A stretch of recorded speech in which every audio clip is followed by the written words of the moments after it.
Hi, Mark here from the Tangibound Podcast Network and host of the flagship show, the Tangibound Podcast. Did you know that we over at Tangibound are always looking for amazing podcasts to promote?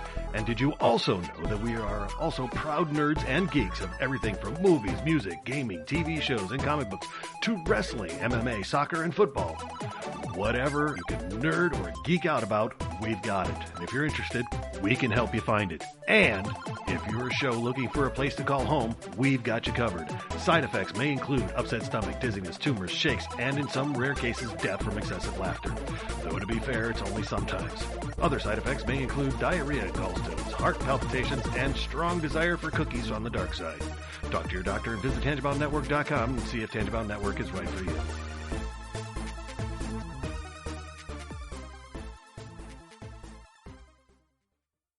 We're not doctors, therapists, trained professionals of any kind, so if you feel you do need help, please reach out and get the help you need.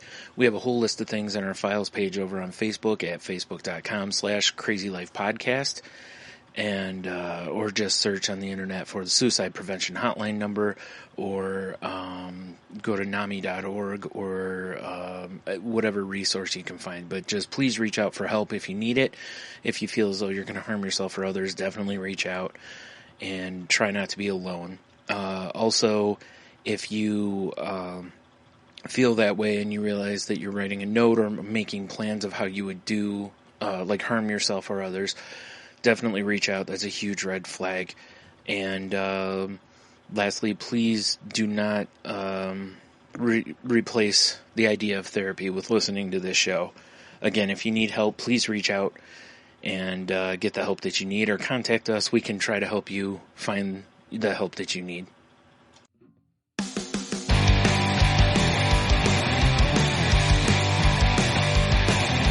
Life sucks to the last drop. Are you gonna blow your head off? Take good aim and don't forget to duck. Life sucks every Monday and all the way to Sunday, but I wouldn't have it any other way. I don't care how you're doing, what's up or how's it hanging. I'd like to buy this world one last drink. Life sucks all of the time, stick it up your sunshine, and then you'll see the clouds every day. And then you'll see the clouds every day. And then you'll see the clouds every day.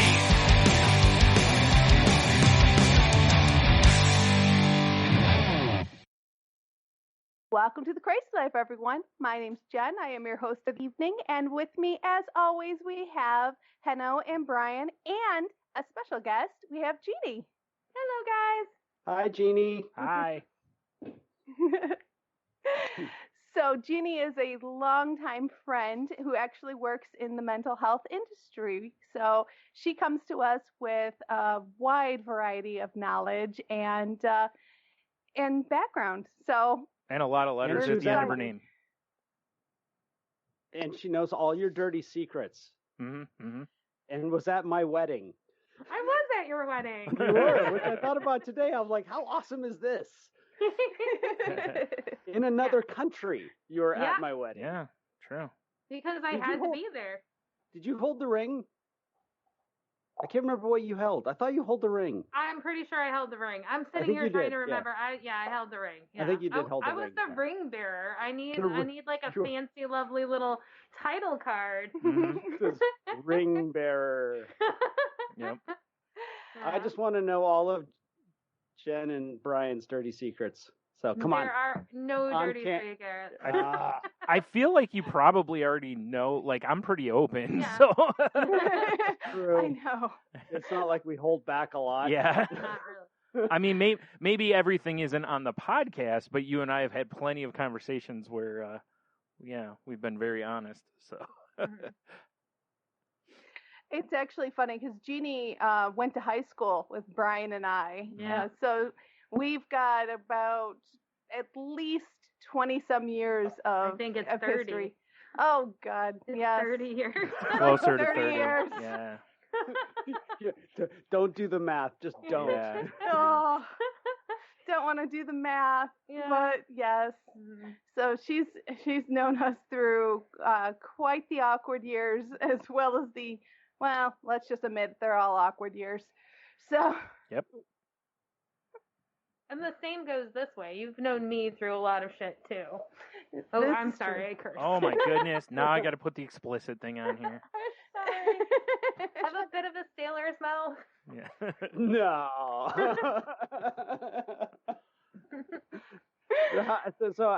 How long have you guys been hanging out for this evening? I got here about 7, so we're going on 2 hours. Mhm. Yeah. Awesome. Yeah. It's Fun. been fun catching up and meeting the dogs and seeing her house because the first time I've been to her house, so it's been nice. Mm-hmm. Awesome. Yeah. How's the plans for the event going? The event? Oh, my. Oh, I'm like, Yeah. what event? I was wondering what he was talking about too. Well, it's going well. We are having it out in the pole barn, and I moved my dining room table out there. So, and we've got it was a table with 2 leaves and an extended table of 6 feet. So we've got probably about 12 to 14 feet of table for 6 people. Oh, So amazing. It's gonna look Yeah. like those tables, like when you picture royalty eating, where like the king's on one Yes. end, the queen's on the other end. It does look that way. But yeah, it's been going really well, trying to, getting everything together and stuff. And you guys know me. I mean, everyone who listens to the show knows that every holiday I do my stressing and my anxieties, but I've got plan That's A. why I was asking. I know. I got plan B. I've got, stovetop stuffing in my cupboard. I've got canned gravy, or jarred gravy, I should say. I'm shaking my head at Well, you. that's- Gravy I know. is not hard to make. Hold on. Well- Is that Plan B? That is plan B. Okay. Okay. Yes. Just in case. Well, Okay. no, really quick. I was just at a grocery store a few minutes ago, and the guy in front of me had like organic dark brown sugar, organic milk, organic like everything, right? And then he's got like 4 jars of Heinz gravy, and I'm like, what are you doing here, dude? Like, Plan A and Plan B. I guess, yeah. And it might be that. It might be a just in case scenario, but it was just kind of funny to me how he's all Johnny organic, and then all of a sudden it's just like Heinz gravy, and I'm like, oh. You know what? That might be his base. Yeah. You never know. You just got to be careful, be Yeah.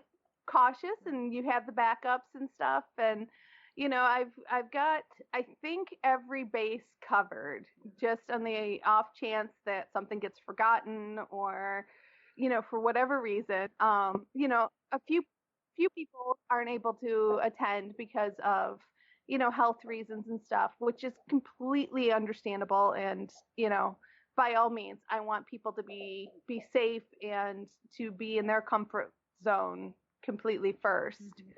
And then, after that, it is what it is. And so we're doing our best to be as safe as we possibly can, for sure. Yeah, sounds like it. So it's going to be 6 total? Yep. So we started with about 12 to 13, and we're at 6 now. And it sounds like 6 is pretty much where we're going to stay. Mm-hmm.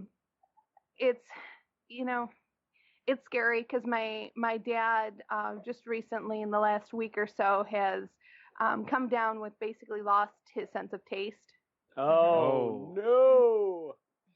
Yeah, and he's very stubborn, so he won't go get tested. And it's one of those situations where he's got really bad anxiety, even though he doesn't listen to the podcast, so I feel comfortable. But he has really severe anxiety issues, and he won't admit to those either. Mm-hmm. So those who do have anxiety kind of know how it goes. I mean, basically, in his mind, if he goes to the doctor and does get tested and does have COVID, in his mind, he sees himself going into the hospital. then he's going to have hospital bills, and he can't afford the hospital bills, and then what's he going to do?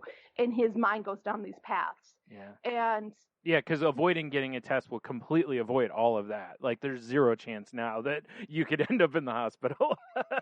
and then on the flip side, Yeah. then his mind will go down the other path, which is I've wasted my time, blah, blah, blah. Yeah. yeah, exactly. Mhm. So it's I get it Yeah. to a certain extent. I do understand where he's at. Just by talking to him, I know where his head's going, and it's so tough because I know he feels awful about not being able to be there because he wants to support his kids, and Wait, time out. to... Your mom and your dad were going to be at your place? Oh yeah. I mean, I Oh. understand what changed to allow this, but whoa. Oh. Now, Okay. here, let me give some quick backstory without digging too far into this, which is, Oh, again, please. me, Jeanie, and Jen have known each other like 1,000 years, and in that time, I've never seen her mom and her dad, her mom and her dad at a family gathering together that I can think of. Maybe a funeral, but I don't even think of a funeral. No. No, I mean Yeah. this would be the first. And Yeah.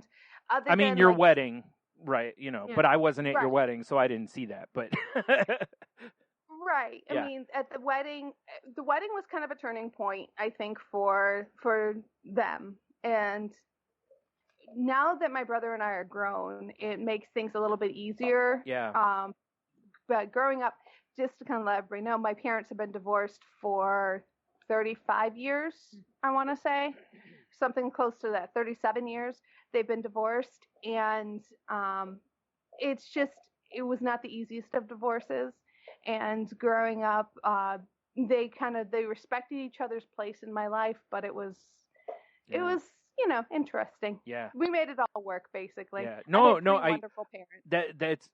that's why the fact that they were both willing to do that, I was like, wow, because that's great that they're at that point that they both felt that they can be, that they can be civil to one another. Not that they were like evil enemies or whatever, but it was Right. like you said, there was some contention, and I know a lot of that. There was other factors in there too, but it's it was still like when you said it, I was like, what? Because Yeah. that's not what I'm Well, they used did. to. Yeah.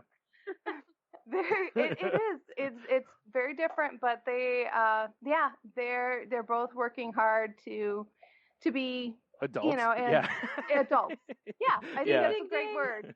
They're both working hard at Yeah. being adults, and That's great though. I really, all joking aside, that is good, and I know that'll that for you, I'm sure that's nice that you don't that also make it a little easier now. You don't have to do multiple things. You can kind of streamline a little bit because I know with Dan's family, you've got extra things usually there too. So so nice. Very true. Yeah.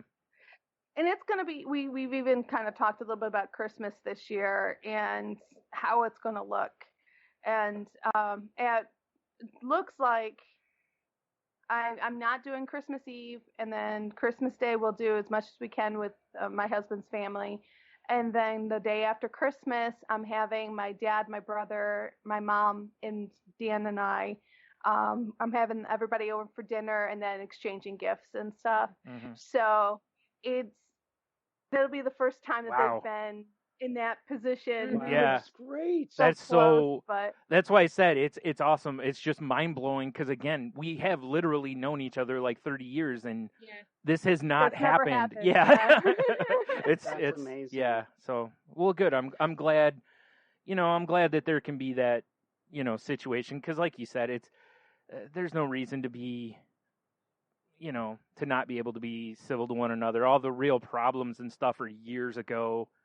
Most of that stuff really should kind of be under, water under the bridge at this point. So good. I'm glad for you and for them, because I'm sure it'll be less stressful for them too. I mean, it'll be stressful, probably a little awkward for a little bit, but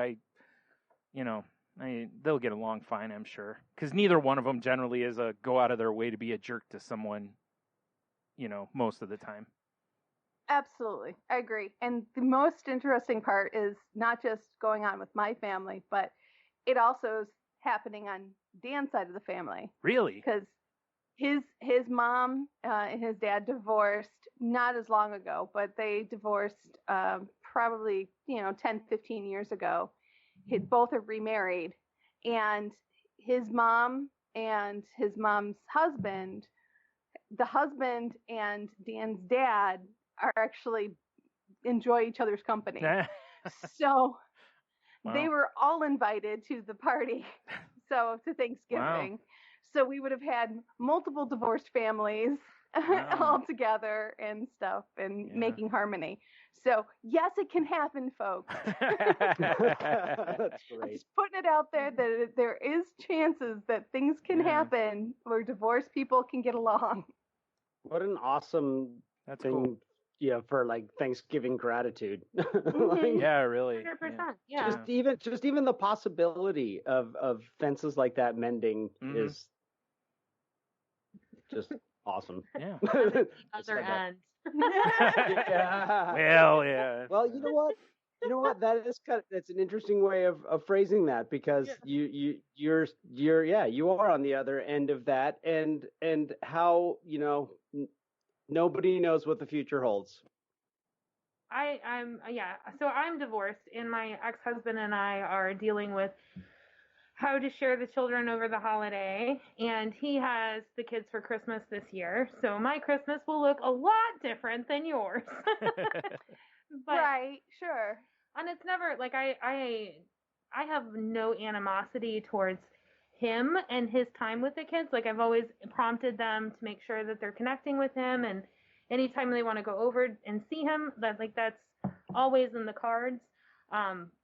But yeah, like, I am looking forward to them graduating so I don't have to ever see him. Like, I don't see us getting together for family Christmas ever. So we'll see in 30 years. Well, wait We'll until years from now when Jen invites you guys together. Then, because that's the common denominator here, apparently, is.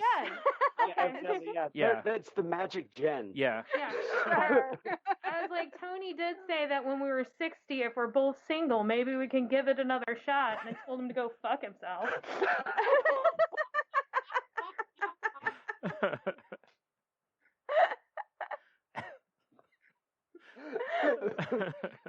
I think that's absolutely a fair reply. Yeah, I agree.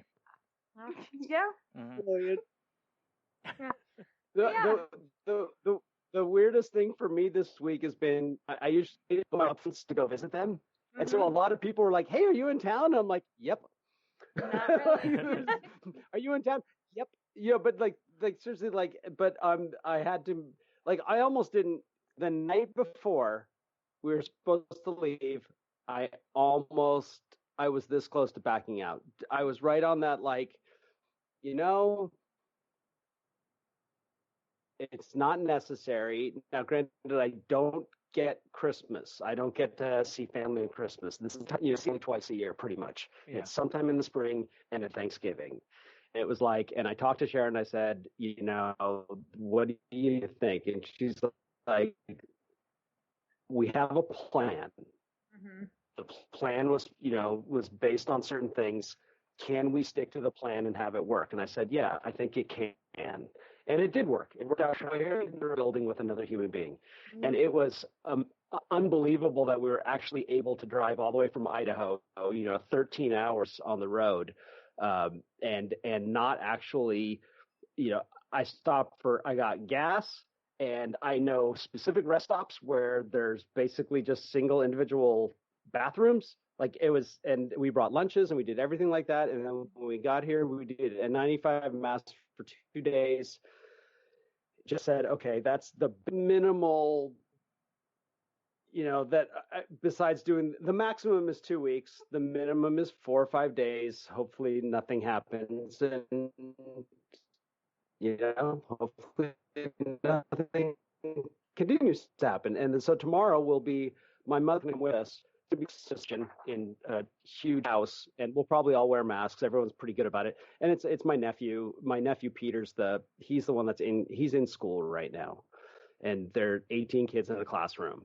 That's and there's no there's no infection at their school, and everyone's getting tested a lot and that kind of thing. But he's the real threat. He's the one. And my sister to a degree because she still has to do school related things. So, but with all that, Elise and I did all the things that we did yesterday in the room together, just both of us wearing our N95s the whole time. And it's like, there's a risk. There's just just a fact. There's a risk. And we've calculated it so I looked at it this way, whatever happens tomorrow, there's a 2-day incubation period. Sharon and I are gone on Friday. Mm-hmm. So again, the threat to my mother, whatever is there that hasn't already happened because my sister comes here. My mother goes to their house. They try to do all the things, distancing and all that stuff. But there's always a risk. But we've tried to be as calculating as possible with it. So far, so good. We'll see what because we'll be back. We're going to stay the night in Tahoe on Friday night, and then drive the rest of the way back. So I'll be back on Saturday, which is 2 days. And so then I work by myself on Sunday. And now my main concern is now my coworkers. And so I'm contemplating taking Monday off of work just as a precaution. Even I can walk in there and just basically say, hey, everyone, which is pretty much all of our like doctors and people that I know have said is just, if you feel something, that you don't know for sure, just wear a mask, keep your distance from people. So we'll see. I'll cross that bridge when I get, because basically, like, again, it's my nephew. They're the ones that could be asymptomatic. My sister and my brother, we're all over 50. If we're gonna get symptoms, we're gonna Yeah, right. People. The nephew's the monkey. Yeah, he really is, and it was weird to realize that. I was just like, wow, okay, yeah, it's not. Because I kept looking at it, it's Sharon and I coming from Idaho, and it's like, no, it's actually my nephew. Yeah. Because my Nate is doing complete Zoom schooling in high school. His high school is 100%. There's no going into the classroom. And Peter just happens to be. I mean, it's just, if you think about it, 18 kids is a pretty small classroom. That's very tiny. It is, yeah. Leah is also we signed her up for online schooling because we just didn't know what was going on. And one thing that is needed right now is like stability. Like there's too much up in the air. So I was just like, we're just going to do online schooling, and she was agreeable, and that's been great. So she's actually been kicking butt with the online school. I think that's a good way to look at that idea of stability, is especially with kids. Mm-hmm. Like, have a plan, stick to it, and know what the plan is. Yeah, because her school district has started online, gone to hybrid where you're online twice a week, in school twice a week, but you stay in the classroom, you don't leave, the teachers move. And then they went back online, and now they're going back to the hybrid. Like, and it's almost December, and they've done this switch 4 times. Like, no. Ooh, no. Yeah, that's rough. Yeah. And I'm like, I'm at Jen's house, and we're pretty close, but I'm wearing a mask. Like, we're trying to take the precautions here too. Yeah. Mm-hmm. Yeah. Wow. Yeah, like I went to get Chinese tonight, and to go pick it up, and I'm standing inside because when I went back in, they were super busy. Like, not inside, but they were just super busy.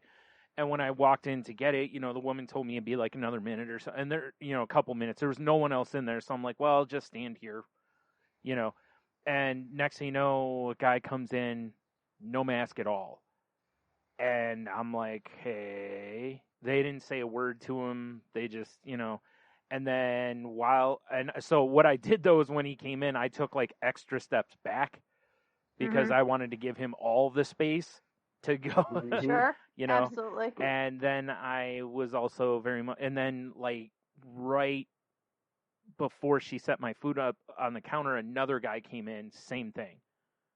No mask at all. They didn't say a word to him. And then she set my food out because they have like a window they lift up and then they set your food out. I just walked up. I didn't touch anything while I was in there. I just grabbed the food, get home, take all the food out, wipe wipe the containers down before and all this. And it's like, I know I'm being extra cautious, but it was like, but still, in the 3 minutes I was standing in there waiting for my food, 2 people out of 5 that came in did not have a mask on.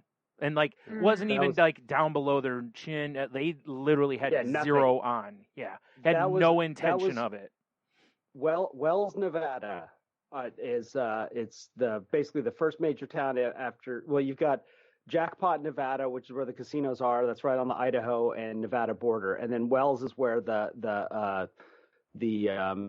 ladies of the evening have a couple of ranches, and we stopped. It's usually the first place I get gas. Stopped and got gas and looked around, and it was like what you said, Brian.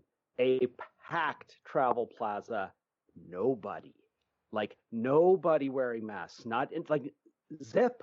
Yeah. Nada. That'd be like in The Walking Dead pulling up. Like you're like, oh, maybe this gas station still has some gas, and there's just zombies everywhere. Yes. You're like, you know what? Maybe we'll check the next one. Yeah, and at least the closer I got to California, when we stopped in Winnemucca, I didn't stop in the main city. I went to one station further down the road. That one, at least there were people walking in and out of that travel hub with masks on. Yeah, pretty much. And I'm like, okay, but that first one just shocked me. I was like, okay, because I was like, Sharon, do you need to use the bathroom? She's like, no, you know what kind of side of the road turnout we need. And I'm like, gotcha, and as soon as there was one of those, those weird random in the middle of nowhere overpasses, where it'll be like a natural gas factory somewhere nearby. So it was like, all right, pull over, take the dogs for a walk, everyone squat. Yeah. Been fun. Hey, you do Jeanie, what you do. I have yeah, exactly. I have a mental health question for you, Jeanie. Okay. I saw that you said you were getting some sort of a certification in BPD, borderline personality disorder. Is that correct? DBT. It's dialectic behavior therapy. Yeah. There was something else. I knew it was 3 letters, and it made me go, I need to ask her what that was. So what is that? So dialectic behavior therapy is a way for people. It's actually really great for people with borderline personality and anxiety. So it takes when you have extreme emotions and logic and combines it so that you can reframe things, not using just logic because that's going to fail, and not just using emotions because that's going to fail, and reframe it into a way where you can make a decision that's what is considered a wise mind. So you're making decisions about not only emotions and feelings, but how you're handling things in a way that you are trying to see both sides instead of one or the other. Wow. Mm-hmm. That's why it's dialectic. Yeah, for the 2. Right. So how long has this been practiced? It became really popular in the 90s, but it's not really had a really big push because borderline personality disorder is not something that a lot of people even know about. Yeah. It's becoming more and more prevalent in the media and what's going on with kids more than anything. So, it came to my knowledge about 7 years ago, and this is the first opportunity that I've had to go into the actual training. So I've been doing some of these things from what I've picked up from other therapists and things like that, but I've got to go delve deep into the entire training from a trainer who was trained by the person who did the whole thing.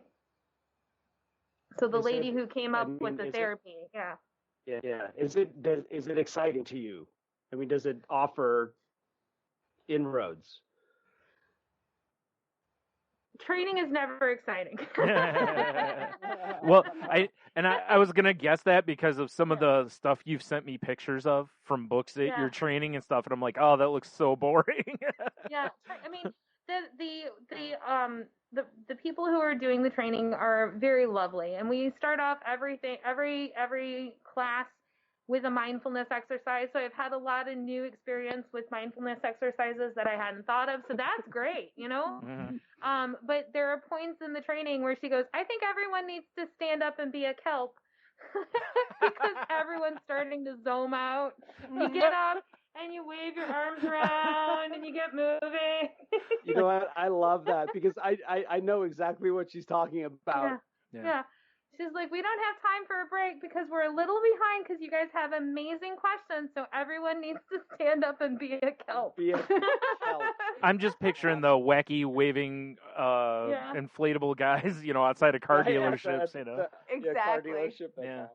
Wow. So, but is the therapy promising? The therapy actually, like, if you look at best practices, it's got some amazing results with, like I said, with reframing for borderline personality disorder and assisting with bringing down anxiety. Like it's a proven therapy. So it's just one of those things that anytime you're learning something, you have bursts of like being like, yeah, and then you have this like droning. Because there are things you just need to question. And this therapy specifically, like, because I do group therapy and it's based on whatever the hell I want to do. It's like, this is what we're going to do today. I have a syllabus of the 12 weeks so that people, if I'm sick, they can run the group. But I decide what it is. I follow it. This is rigid. These are the modules you are doing. This is the information that you are discussing. This is the time period to bring in new people. And this is needed for this group of people. Yeah. And how would somebody, if this resonates with somebody, how would somebody find out about getting this type of therapy? You can ask any mental health person; they'll be able to help you get into it. Like, I work in Bowling Green, Ohio. It's a college town. It is small. Okay, I mean it's much smaller than Toledo, which is the big city. Yeah. So there is 6 groups running DBT in Bowling Green. Wow. One being the college itself. They run their own DBT that you can join as college students. Okay, so I mean it's a recognized and easy to find therapy, but it's rigid. So you're going to be signing up for 6 months of classes once a week. Okay, and it's always group. It's you also have. Well, now I got hot. It depends on how they run it.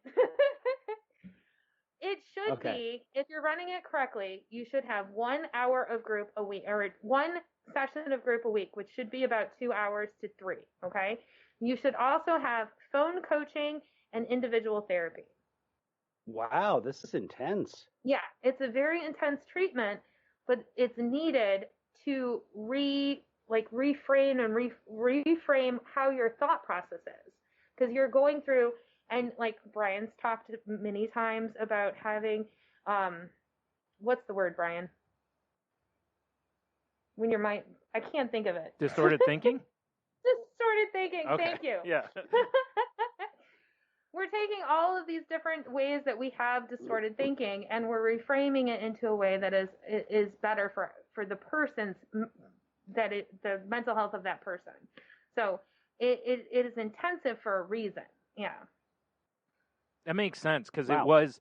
Yeah, it does. It was really tough. Like I remember just my own thing with the distorted thinking and going through that with my therapist, and that was a few sessions of therapy of us just covering like the ways that my brain distorts things before I even got into now here's how to reframe them. It was we spent a good amount of time on it so that it'd be easier to recognize when it would come up. That way you can go time out, and then try to choose the right path instead of just running willy-nilly toward whatever your brain's going, hey, head over here, Yeah. And I get to see all these Venn diagrams, so I'm excited. I love Venn diagrams. Who doesn't? Yeah. Yeah, but yeah, it's had its highlights, but there have been days that I'm like, I just wanna go to work. As we get older, I find it's harder and harder just to kind of sit and listen, even though it's important, like with classwork and stuff. It's so important to do that. It's just very difficult to kind of have the mindset to just kind of sit, listen, absorb, and just be present. So I completely get it. It's like sitting in the classroom, no matter how interesting it possibly can be. You have 30 things on your list that you're thinking of. Yes, Yeah. exactly. Yeah. Exactly. There's so many distractions. Yep. Not to mention, from all the stuff we deal with on a normal situation, our attention spans have been reprogrammed over Nanoseconds. exactly, over the last how many ever years to be short and shorter and shorter. So yeah. What have you been up to, Brian? Not much. Yeah. No, No, I'm gonna come hang out with you for Christmas. I've been going through, like, I've really been struggling with reminding myself of, just control you. You can't control, other people, because I just keep seeing more and more people in public just being so casual about everything that's going on, and it just angers me to no end. And I have to keep reminding myself that, all I can do is control my part of things. If a situation seems bad, remove myself from the situation or change things or whatever it is. So, and I've been doing it. It's been really difficult lately, because it's just been, you watch the news, you see numbers are spiking, and then you go out in public and you see people just not caring. As I came out of the grocery store tonight, this woman saw another woman, and she's like, "Oh my God, I haven't seen you in forever." And next thing you know, they're hugging. And then when they started talking to each other, they both pulled their masks down. And I'm like, what are you, like, and in my head, I'm like, I want to just yell and be like, "Stop it," but that's not for me to do. And it's so hard though, because it's like, I want to do it because I want, in my head, I want to help you stay safe. I don't want you to get, I don't even know you, and I don't want you to get sick. Right. And that's, it's a hard thing for me to deal with. And, it's just one of those things that it's going to continue to be hard to deal with. Like, it's not going to get better. And I'm not going to feel differently. I'm still going to, want to yell, at people for doing dumb stuff. Not just COVID related, just in general. Yeah. But, Well, and you're not alone. I mean, yeah. There's so many people out there that feel the same way that you do. Yeah. And it's really difficult to make that decision. Yeah. Between what's social responsibility versus personal responsibility. Right. It's a very gray line, and it's very difficult to know when do you speak up and when do you let something, to let people be who they want to be. Yeah. It's not easy. Yeah. Well, and that's the thing, is it's like, that's part of why it's so difficult to justify or to deal with in my head, is because, this isn't me yelling at someone for just wearing an ugly shirt, or something to that effect. This correct, right. This is Brian, directly. if I'm wearing an ugly shirt, please yell at me. You have my permission. You know what I mean? Like, I need people to prompt me on this. Yeah. I have no fashion sense. It's just so difficult to, like I said, because of the potential ramifications. So in my head, but again, this goes back to other stuff too, and it's just a hard thing for anyone to put away. Because it's coming from the place of, I want to help, but again, it's like, did they ask for your help? No, we didn't. They did not. Then, then it's Hanno's, do I need to say exactly. this? Yep.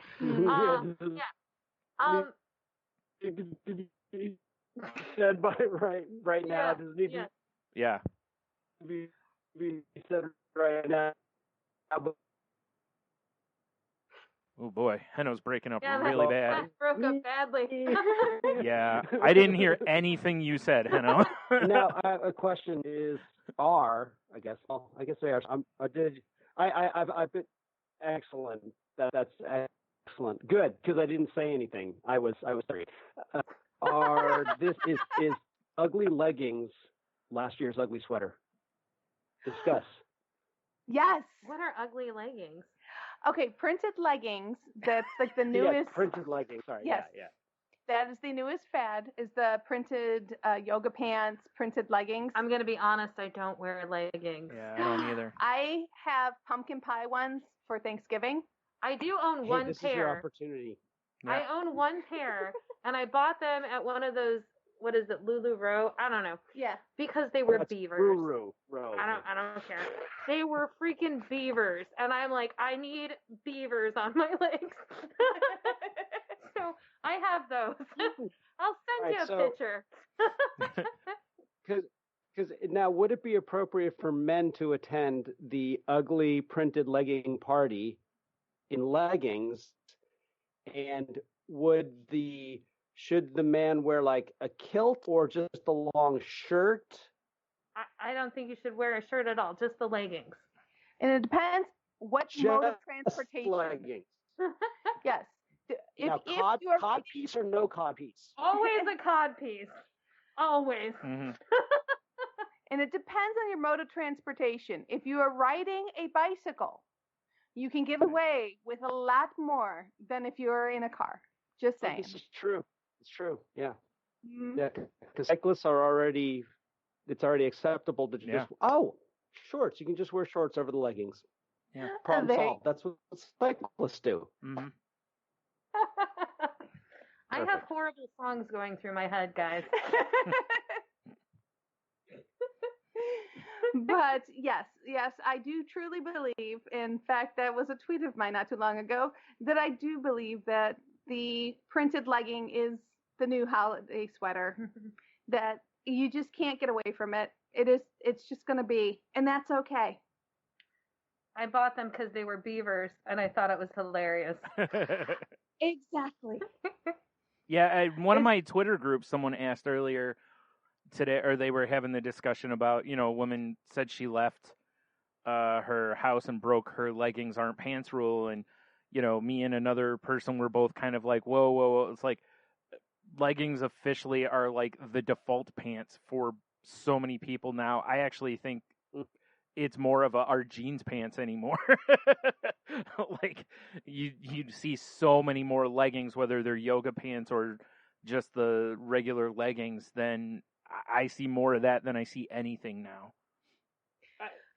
I will say, though, as a caveat out there, for all of you ladies that enjoy the leggings are great, but please buy your size. Do not buy the ones that are a little bit slimmer, because they look like they're black, but if they're stretched, they're not black anymore. Trust me, you're seeing a lot more than what you want to be seen. Yeah, Lululemon had a real issue with that. I mean, they did. They had to pull a couple lines. Yeah, they had to pull some lines of pants. You had to go in with a sales associate and bend over to prove that they were see-through. I feel like that's herassment. I agree with you on that, 100%. Yeah, that's too far. I believe it was said on the movie Hackers that it is a privilege. Yeah. All right. There's my beavers. That's so cute. Now, did she show you beavers on her butt? She showed me beavers on her legs. This is a PG podcast, I know. Well, usually it is. Oh, tonight isn't, obviously. Jeanie threw that one right out the window. Yeah, I know, in like the first minute. Minutes. Yeah, I know, right? Jeez. I did curse. I'm sorry, guys. We'll get extra listeners this week, I guarantee, for the red E. I mean, sent you guys the picture of my beavers. I could just go through and edit, but it's all that work. There'll be a lot of. I don't think we have much show left. Yeah. Just putting the explicit thing on this one is just so much easier. Oh, it's so much easier. Yep. Oh, well, then I'm just going to say all the curse words. No. Not all the curse words. You should save that for other podcasts. Save it for Hobie. I was on them last night. I did not curse. But I was wearing a tank top. Now, everyone, I have a larger chest. I have a larger chest, and I'm usually always well covered, but I wore a little tank top, little spaghetti strap tank top, and I got on to the podcast, and I had video, and Jason went, "Hello, boobs." I was like, "Oh, I feel like I need to go put a shirt on now." What if he was looking at something else? Like maybe he had some pictures pulled up on his, internet browser. Like sexy boobies. Yeah. I don't know. Yeah, sexy boobies all over his internet browser. Right. Maybe he wanted to his relax. Wife came down at that moment and was like, "Yeah, exactly." Yeah. Check out my huge tracts of land. Exactly. Exactly. Oh, goodness. I remember being told that once and looking at the guy going, I know what that means. Now, the question is, and I hope in all, because he is a decent gentleman, that he didn't pull a Tubin on you. Ah. I don't even know what that means. He would to relax, Jeanie. Yes, that he needed to suddenly relax, and he did it on Zoom. Yeah. No, his hands were up the entire time. There was no, relaxing. Sure. Right. It was like, I'm sorry, what? Yeah. So he wasn't sitting with the hands down the whole time. Maybe. Yeah, no. Now, what you need to do, Jeanie, is if you're going to go back on there, you need one of those T-shirts that looks like a burly man chest. Oh, nice. You wear one of those. Get a merkin and put it on the top. Yes. So it looks like I have a that's chest. even better. Merkin. Yes. Even better. Just get a merkin for your chest. Yeah, that'd be fantastic.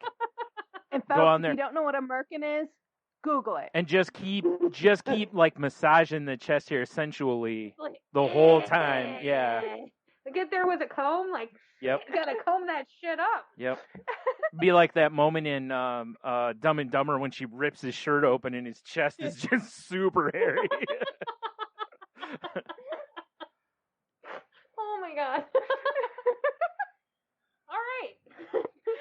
We have gone so derailed, but it's so fun. Yep. Hey, at least we talked about something topic. We did. We covered our mandatory mental health topic. We're check mark on that. We're good. All right, here. I'll redirect the show. Jeanie, from your first of all, can you because we never covered this, can you recite like all the letters that go after your name? Oh my god. All right, so I'd be BSWLSWCDCA. Okay. And apparently those things all mean qualifications of some sort, not just like a random password on a computer. No. That means I have a bachelor's in social work, I'm a licensed social worker, and I am a certified drug blah, blah, blah. Now, see, when you blah, blah, blah, when you say certified drug, leaves a little gray area there. Yeah. I would rather you yada, yada, yada that. Oh, yada, yada, yada. It's actually a qualification that I don't need anymore. So I'm not going to waste the money on it because my fair. LSW qualifies that. Right. So yeah, I don't need all the initials. I mean, you're kind of collecting them all, so why not? Like you're like the it's like social worker Pokemon. Yeah, gotta have them all. Yeah, catch them all. Have all the letters. Yeah. All right, so go ahead. No, go right ahead. Oh, I was gonna say so with all that, one question when I've listened to other podcasts and they have like therapists of any kind on there, I always love to ask people kind of something along the lines of like, what do you think people should know that they don't know? Or what is something people should like ask about that they don't ask about? And you kind of did cover one of the things earlier, which was with that therapy you were talking about, how it exists, and the best way to find out is to just ask whatever your potential therapist is, do you do this? Or what is your style? Because there's different styles for therapists. Yeah, honestly, the best thing to do, anytime you're going to therapy and you're starting a new therapist, I go, you have to go 3 times. Because the first time, you're getting your history. The second time, you're working on what you want to work on. Like, let's talk about our treatment plan, and the third time you're actually starting therapy. Right. So a lot of people will go the first time and have this really intense, like, the diagnostic assessment that asks you about your childhood, your current problems, your sexual issues, your diet needs. Like, it can be very invasive and can be jarring if you are not ready to answer those questions. And then they come back and they're like, all right, we're going to start therapy. And it's like, nope, now we're going to talk about what your goals are. Right. So they get to the second one and they're like, I'm done. I haven't learned or talked about anything that matters at all. So just remember, when you start therapy, you need to go at least 3 times. I know that's really good advice, though, because you're right. You know, because it was. I do remember after the first time I went, I kind of was like that because I was like, well, they just asked me a lot of questions. I don't really feel like we did anything, you know, as far as work goes, you know. And so, but yeah, after a third, fourth time, it was like, okay, we're doing some work now. Yeah, because you have to sit. Yeah. And you have to build up rapport. Rapport is needed for any relationship, including a therapeutic relationship. You have to trust that you're going to tell this person something and they're not going to shame you. They're not going to judge you, that they're going to actually talk to you about what's going on. Yeah. I heard something on a podcast the other night that I thought was a really good thing. Sorry, I didn't mean to interrupt you, but which was that sometimes in therapy, no answer, like them not responding doesn't mean like that they're not participating in the whatever, that sometimes they're just going to sit there and just let you talk, basically. Because that was one of the things that I had a real issue with originally, which was I was talking and then in my head I kept going, she isn't saying anything. Do I keep talking? Do I? And it's okay to pose those questions to your therapist. Like, I finally did because I was curious. Yeah. I was like, should I be talking less? And she goes, no. And I was like, okay, because I think like a lot of people, you go in and you expect the therapist to be like, do this, do this, do this, and that isn't how it really works. That's a bad therapist. That's a bad therapist, exactly. Yeah, that's a bad therapist. Because I can sit here and tell you, Brian, I've known you all these years. Let me tell you exactly how to fix your shit. It's not going to work. Because first of all, you're not invested in it. Yeah. You have no desire to do what I think's best for you because I'm not you. It doesn't matter. You have to be invested in it. You have to decide that this is correct. That's the whole point of self-determination. You are the one who gets this for you. Yeah. Now, a therapist should be able to lead you there through questions and getting you to open up and talk about things for you to realize what you already know. And like, Hannah was a great example of that when he was talking about when he went to the therapist and was like, I'm not going to talk about this. I don't want to bring up this. Yeah. I just want to work on this one thing. And then you're like, oh shit, I'm working on all the things I don't want to work on. Yeah. That's a good therapist. I heard someone talking about therapy one time, and they were being critical of it, you know, saying therapy didn't work for them. And they're like, what I realized is that if I just talk enough, I'll find the answers myself. And in my head, I'm going, oh, you're missing the nuance of what they are doing. Yeah. You know?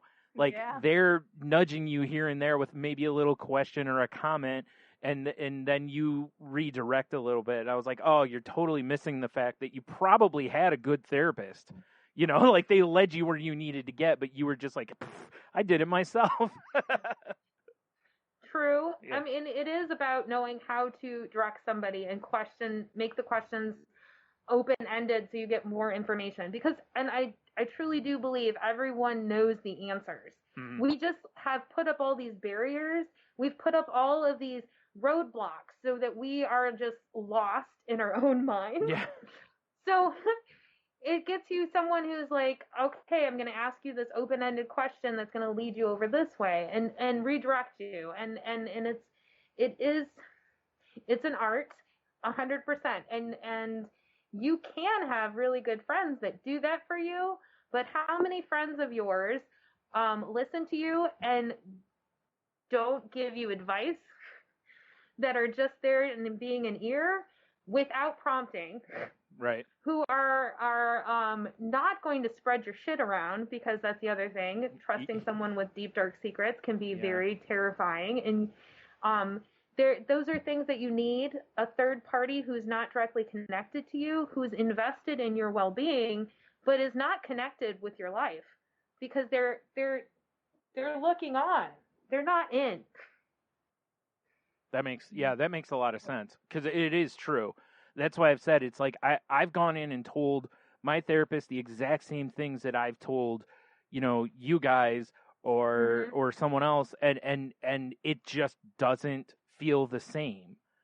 Yeah. And my therapist maybe didn't say anything, just let the room absorb my words, basically, and yet silence is amazing. But I feel so oh, different. Yeah, that space just feels different. There's something, I don't know exactly what it is, other than, like you said, 100%, or you're assuming that they're not going to go spread your dirty secrets, and everything just stays right there. And when you walk out the door, it just disappears.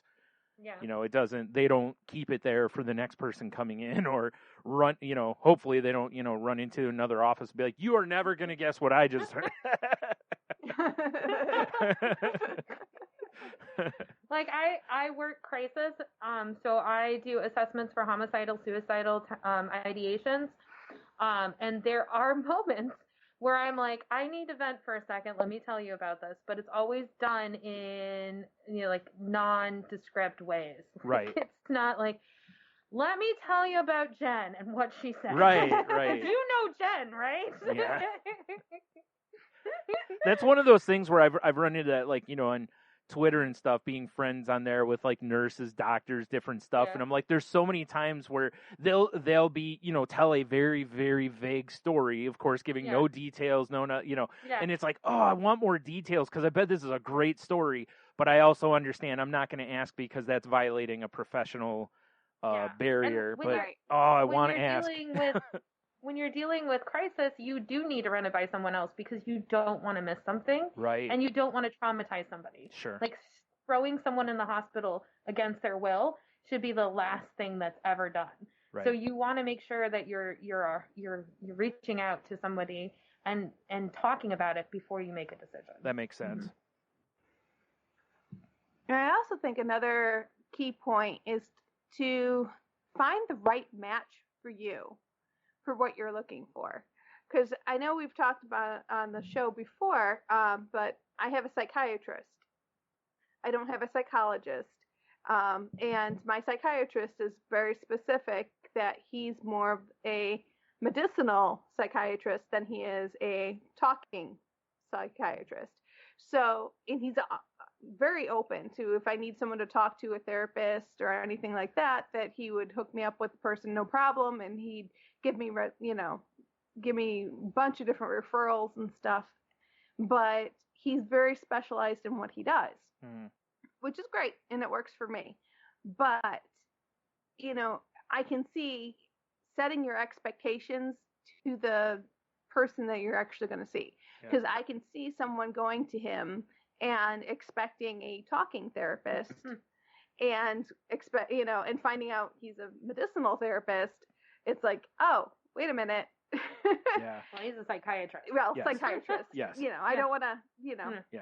But you know what I mean? It's just, I can see the disappointment and or confusion and, disenchantment with the whole process because they didn't understand what they were getting into.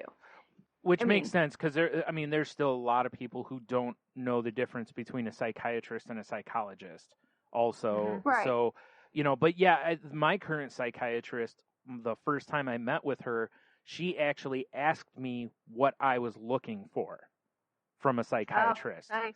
And when I told her about how my previous psychiatrist was very much, he was fine at his job, but it was very calculated. Like, I walk in, he'd go, how's your sleep? How's your depression? How's your ask me like 4 or 5 questions, and then, okay, see you next time. It was boom, boom. My butt would normally hit the chair, and I was up and out of there. And I didn't like that feeling, Not that I need half an hour or an hour with somebody, but I just didn't connect with the guy at all. In this one, she asks me more questions, and she'll ask me she usually will ask me a few kind of open-ended things, but you can also feel that she kind of has a wall around it. You know, like she's given me some space, but also kind of like, hey, I'm not doing full talk therapy here, but she's just trying to get a very good idea how I am overall health-wise, not just my mental health. And I really appreciate the way she does things. I really like the one I've got now. And I really like that she asked me from the beginning, what are you looking for? Because she's like, if you're looking for straight up talk therapy, much like your doctor said, Jen, she was like, that's not what I do, but I know some great doctors that I can refer you to. Mm-hmm. Yeah, so it was, I appreciate, you know, them doing that, because that's, you know, they're very much trying to help you find the best solution for you. That's the goal. Exactly. And it's really about finding the best fit. And it may take a couple times to find the right person for you. But don't get discouraged. If this is something you're interested in exploring and, investing into, take your time to get to know the person you're working with. It's really important. Well, in a professional manner, like you're not going to find out much about them personally. But yeah, 100% no. I'm pointing that out there because my first therapist, she actually, we were like, after session was over, I was kind of I asked her something, I don't remember what it was, and then I was like, oh, if that's too personal, I'm sorry. And she goes, oh no, that's fine. She's like, I've been asked way more personal stuff, and I'm like, really? And she goes, yeah, people don't really know the boundaries between. She's like, I think they think because I get to hear all of your stuff, you also get to hear all of mine. She's like, we're really not here to, do that, so I was like, oh. I had someone ask if they could come live with me. That seems like an overstep. I was like, no, you may not live with me. You may not know where I live. Yeah. No? Yeah.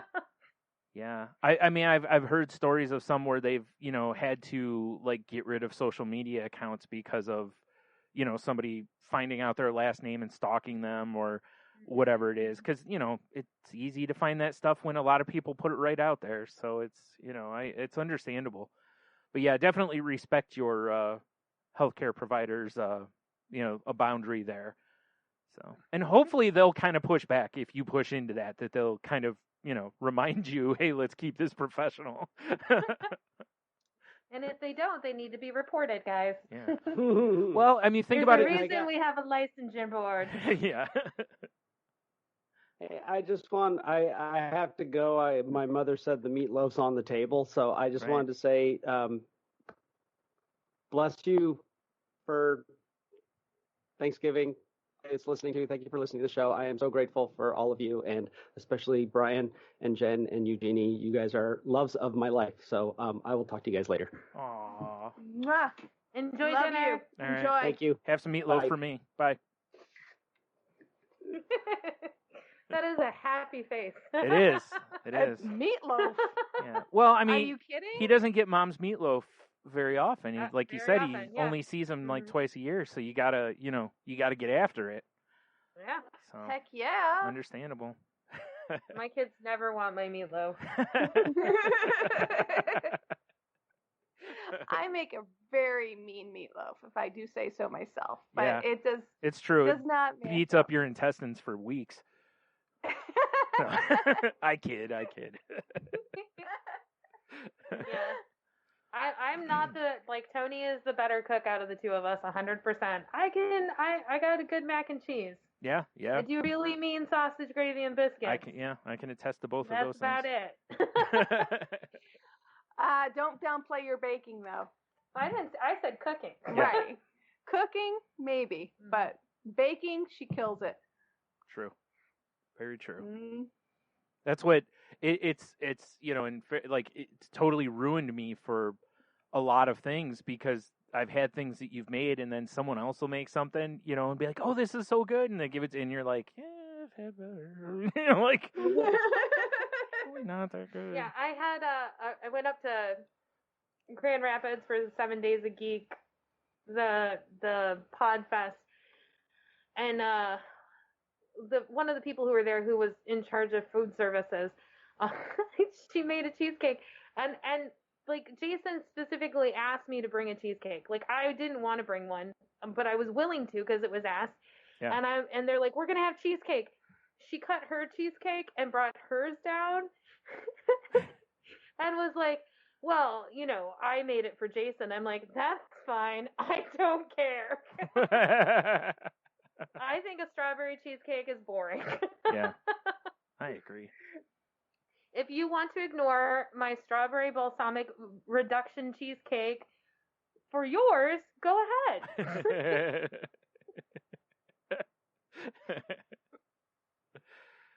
It is true, though, because literally what has happened is from all the times of eating things that you've baked, I've gotten to where now I cannot tolerate like store-bought pie crusts and stuff like that. Like every time I eat one, I'm always like, oh, this crust is just bland or it's just not good. And it's, you know, it's so funny how it's like, and I don't mean to be a snob about it, but it's just like, I know this isn't even close to as good as they should be making this.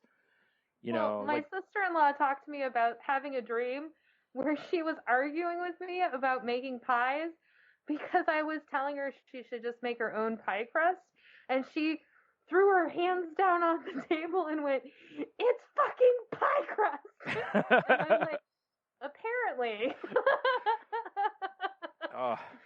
Yeah, but like to the point that Logan is like, I want to make a pie, and he made a pie. It was not a good pie. But the best part of it was the pie crust, and he goes, but that's what you made. And you're like, yeah, that's why I said it was good. No. That's some good stuff, yeah. kid. Yeah. Yeah. He's learning, and Sure. he is trying, and I appreciate that. He wanted to watch me make the pie crust so he could know, like, the right texture it had to be, and I was like, the pie crust is really good. And he's like, yeah, you made that. Like, yeah, that's why it's... yeah. Yeah. That's funny. He's trying, though. Yeah. Well, yeah, and, you know, obviously, you know, you're going to take, you know, a couple tries or more to get whatever. Yeah, so... But like you said, at least he's trying. I give him all the credit in the world for that, because, you know, I actually did a group where we were talking about mindfulness, and I was trying to explain that you could do mindfulness anything. So we were making cookies. So I brought in a toaster oven to make cookies with my group members, and my boss's boss's boss showed up. And she's like, what are you doing for group today? I'm like, oh, I'm making cookies. And she goes, how are you making cookies? And I go, I brought an oven in. And she went, of course you did. Why not, right? Right. Of course you brought an oven in, Jeanie. Yeah. This is also the same person who was like, I'm not telling you that you need to bring me a cheesecake, but this is my birth date and the two cheesecakes I'd like.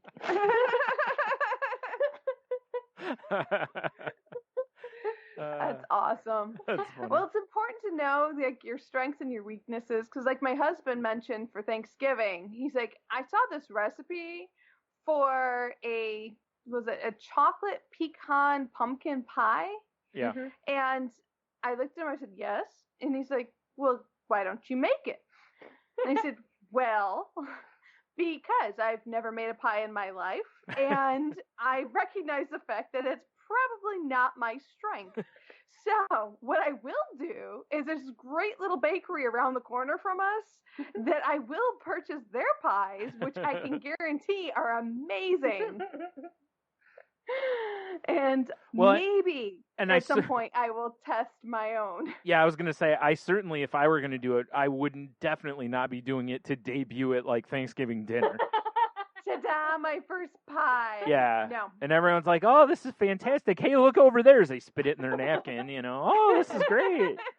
I'm like, you have a knife to cut the turkey. Like, it's the perfect time to debut a pie. Yeah. Tell me it's bad, I'll cut you. Yeah. Because don't get me wrong, I've made pies, like unbaked pies, like pudding pies and things like that. I've done those before because those are fairly simple, you know, pudding and whipped cream. You just whip it all together and you're good to go. Yeah. But They are the most forgiving pies. They're not easy. The ones I do, because I don't make my own crust. So buy a graham cracker crust, little chocolate pudding mix, whipped cream, some peanut butter. We got to change the subject. She said mix. It's not hard to make chocolate pudding. Come on. Oh yeah, the little handy little box is JELLO on it. Really Oh, easy. good Lord. Who are you fooling, Jen? You know you're buying store brand. You ain't buying Jello. Shh, don't tell my Private secrets. selection. Yeah, unless Jello's on a big time sale, you're buying store brand. Don't tell my secrets. Nothing wrong with saving money. No. Yeah, I'm the same way. I've never made a pie unless you consider pizza a pie, and even then I didn't make the crust. So I made crust dough one time, and it didn't turn out well. I just need to practice at it. Is all it is. I just haven't bothered. When the moon hits your eye like a big piece of pie. So I just go buy, a pie crust, and then no. All right, I have a very, very serious question for you guys. Cheesecake, cake or pie? Either. It's neither. It's a custard. Ah. It's neither cake nor pie. Yeah. It's a custard. Interesting. Yeah. I'll just side with her because that sounded right. I know, right? I'm thinking that's a really good answer. Yeah. I'm like, it's not cake, it's not pie, it's custard. It's delicious. I was just going to say, my other thing is a lot of times I have a hard time getting into these arguments, even though we've done a few on salty language, like is cereal soup and is, like everyone's pretty much done is a hot dog a sandwich type, or is our tortillas bread, those kind of things. And, is a burrito a taco? Yeah, stuff like that. It's like, it's like, it's all just semantics and how much of a jerk you want to be on a lot of it. So, and it's like, why can't we just enjoy the foods instead? I'm all for that. We'll go on a tasting binge. Yeah. Where do we want to go, Brian? Yeah, it's like, I don't know. Let's get a delicious burrito and a taco and we'll compare them and see where we end up. Oh, full. That's where I'm looking to end up. Fantastic. I love it. Yep. Well, it's been an absolute joy, but I think we're about time. Yep. All right. Just double checking there. All right, folks. Well, first, I want to say a special thank you to having Jeanie with us tonight. We really appreciate you joining us, and it's been an absolute pleasure. It was fun. Thank you guys for having me. Yay. And for that, folks, if you'd like to continue the conversation, and I know you do, we've covered a variety of things tonight, great topics that we'd love to hear your thoughts on. So, if you'd like to reach out to us, you can reach us at thecrazylifepodcast.weebly.com is our website. thecrazylifepodcast@outlook.com is our email address. If you'd like to talk to me, you can reach me on Twitter at Jen's Crazy Life. That's Jen with a G. And if you'd like to hear more from me, you can also hear me on Shake the Sheets, which is a pop culture talk podcast that I do with my co-host. And Jeanie, if they'd like to continue the conversation with you, how can they reach you? I really don't know. Fair enough. You can find me at TJLHIGH on Twitter. There you go. And sometimes on History of Bad Ideas podcast. Yeah. I am the Queen of Hobie. I guess so, yeah. Or the Duchess. I don't know. I keep getting changed. I feel like Jason should be the Duchess of Hobie. Well, I was the queen, and they said I had to downgrade, so I said princess, and then someone said I had to go lower, and then I became the Duchess. Why did you have to downgrade? Like, who takes a demotion? I don't remember. Okay. There was a reason. I'm like, okay, I guess I'm not the queen, I'm the princess. I feel like if you ever go visit him again, maybe a cheesecake doesn't go with you, you know what I'm saying? Like, hey, sorry, only queens bring cheesecakes. Duchesses bring a lot of attitude. You're like, here, have some store-bought pie. Little hand pies, right? Yes. In that you fill your hand with whipped cream and slap them in the face. I like it. That works too. Yeah. I kid. All right, Brian. Let's see. Heno. If you'd like to reach out to Heno, he'd love to hear from you. You can reach him on Twitter at IdaHeno. And Facebook at Heno Heider. Yep. Thank you. Facebook at Heno Heider. And if you'd like to hear more from him, you can also hear him on Moving the Podcast. Moving you. Yep. At MTN Pod on Twitter is their handle. There you go. All Yep. right, and Brian, how can they reach you? You can find me on Twitter at Stunami. You can find my other podcast at salty_language or at saltylanguage.com. That show, much like this episode, not safe for work. And so Yeah, I'm not listening to it. I'm sorry. fine. Great. Now we're down to 4 listeners.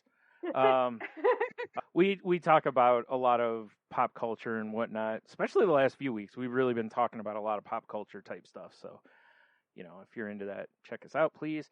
Again, not safe for work, so be careful to put in some earbuds or, I don't know, whatever. Or don't. That's up to you. And let's see. We're part of the Tangent Bound Network, which can be found at tangentboundnetwork.com, so please go check out the other shows on there. You can find us on Facebook at facebook.com/group/crazylifepodcast. And my page isn't loading here, so I don't have my links in front of me like usual. So I'm just dancing around here. Yeah, all right, that's good enough. Stand up and be a kelp. I love it because it fits so much with the wiggle your toes, don't worry about yesterday's pizza, like all that kind of stuff. It's just very much that Zen kind of. Enjoy your omelet. Yeah, just be the kelp. Be the kelp. Right. If you need help, please reach out. There's plenty of help out there. People like Jeanie dedicating their lives to helping people. So please, go seek out the help that you need.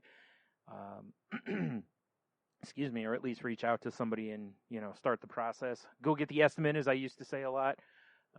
Just go see what's going on, and then you can decide from there what the right course of action might be. And yeah, and this is going to go up. Well, it'll go up tonight. So it'll, happy Thanksgiving to everyone. I hope everyone's safe. Make sure you, practice, some gratitude. Take some time and think about the things that, even though in the, this weird year, that you're still, grateful for, or some good things that have happened for you, and try to focus more on those. If you got crazy relatives that want to keep talking about politics and stuff, I don't know, just throw them out of your house. Just tell them you're done with them. Yeah. No, I'm kidding. Just try to change the conversation as nicely as you can and everything. And then lastly, of course, please be kind to one another. Think about other people, and just seriously, no matter what you're doing, just please try to think outside yourself. Just there's so many things in the world that if we just think outside of ourselves a little bit, we can just improve lives just a little bit for other people around us without a ton of effort a lot of times, which is the craziest part. So yeah, there you go. Be safe, be kind, be blessed. I don't know. Be Jen. It's your turn to wrap the show up. I didn't have a good transition. I got nothing. All right, folks, go out there and have the best week you possibly can. And with that, spread the love, not the COVID. And don't forget, wiggle those toes.